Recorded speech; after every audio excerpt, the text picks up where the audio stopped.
naman yung tanimbala? Paano ma-avoid yun?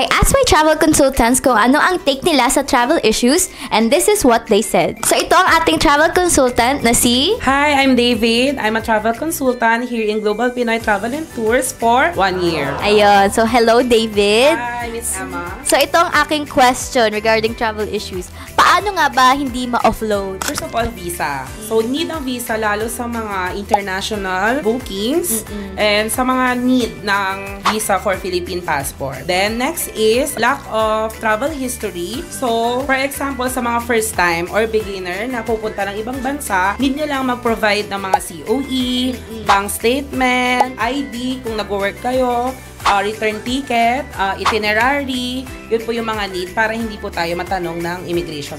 So dapat complete talaga yung requirements nyo para hindi na kayo matanong, di ba, ng immigration. Paano naman yung tanimbala? Paano ma-avoid yun? So, sikat siya na issue ngayon sa travel or sa airport natin. So, first of all, i-secure natin yung mga bags natin. For hand carry, you can take a video kung pag binubuksan ng mga security sa airport. And for check-in baggage, pwede yung i-tape or i-padlock or i-secure. Ano naman ang take mo sa punit passport? And so, another issue na naman.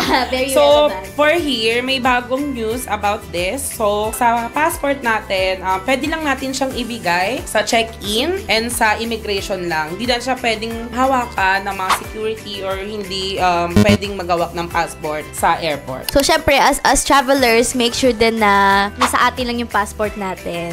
Diba? At check natin kung may nangyari after that para hindi hassle. Yes. So there you have it, guys. So to know more about GPTT or you're interested in becoming a travel affiliate, just visit us at Global Pinoy Travel and Tours in all our social media pages.